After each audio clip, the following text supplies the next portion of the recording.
10 Things About Bruce Lee Nobody Knows.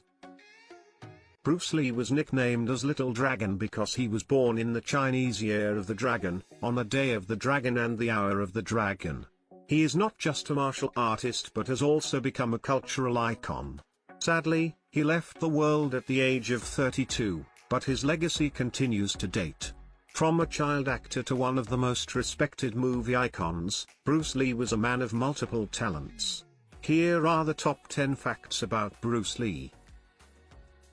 He was one of the first individuals to wear contact lenses.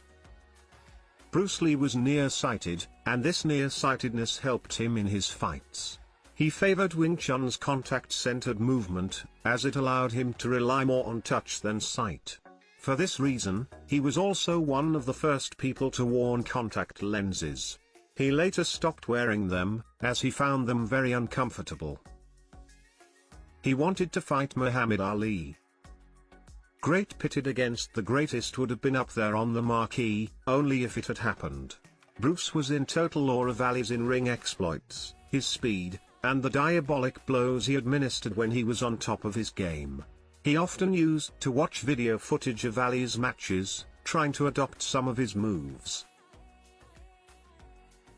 He helped kickstart the career of Chuck Norris and Jackie Chan.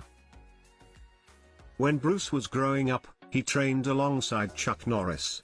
Lee directed a movie called Way of Dragon and got Chuck Norris to help him in one of the scenes. This particular scene has become very famous. People called the Chuck Norris and Bruce Lee scene, where they fight, as one of the most epic scenes. Jackie Chan also did a lot of stunts in Bruce Lee's films like Fist of Fury and Enter the Dragon. Jackie also did a cameo in one of the movies. Child star. Bruce Lee started young. Not only did he begin martial arts at age 13, but he was also a child actor, and appeared in over 20 films in Hong Kong before moving to the United States at age 18. His first screen time came at the very young, and very adorable, age of 3 months. Was a Cha-Cha champion. Bruce Lee is known for his impressive moves, his high kicks, devastating punches, and quick leg work. But what about his dance moves? In 1958, Bruce Lee became the Crown Colony Cha-Cha dancing champion of Hong Kong. Yes, Cha-Cha.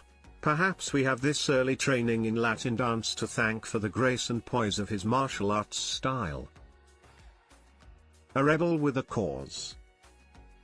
Martial arts is steeped in tradition, etiquette, and protocol, so it's no surprise that Bruce Lee ruffled some feathers in the martial arts community with his unorthodox practices. He often called out what was, in his opinion, the inefficient methods of the classical arts during his demonstrations. Added to this, Bruce Lee actively fought to take martial arts out of the rarefied, secretive schools and bring it to everyone. He was one of the pioneers of inclusivity in martial arts, and openly taught all walks of life, no matter their race, age, or gender. He was too fast for the camera. Bruce Lee is easily one of the single most physically fit human beings to have ever lived. His punches and kicks were by far the best and fastest.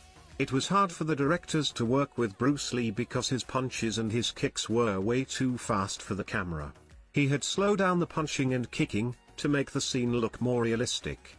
Back then a movie was made with 24 frames per second, but the makers had to make it in 32 frames per second for Bruce. Going head-to-head with the Pope and Gandhi. In 2005, a statue of Bruce Lee was unveiled in the small town of Mostar, in Bosnia-Herzegovina. Bruce was chosen over other nominees, including the Pope and Gandhi, after a residents' poll revealed that Bruce Lee was the only name respected by both sides as a symbol of solidarity. A good hair day. Bruce Lee got his big break in Hollywood in 1964 when he was discovered by celebrity hairstylist Jay Sebring at the Long Beach Karate Championships. Sebring told one of his celebrity clients, the producer and actor William Dozier, about the young, talented martial artist, and Doja immediately contacted Lee. The rest is history. Humble beginnings. Bruce Lee never intended to become an actor, and dreamed instead of opening up martial arts schools across the US. The first location of what could loosely be called Bruce's school, the Junfan Kung Fu Institute, was located in a parking garage in Seattle's First Hill area. From there it moved to a basement in Chinatown. But from these humble beginnings came a new philosophy of martial arts, Jeet Kune Do, and Lee's school still operates in Seattle today.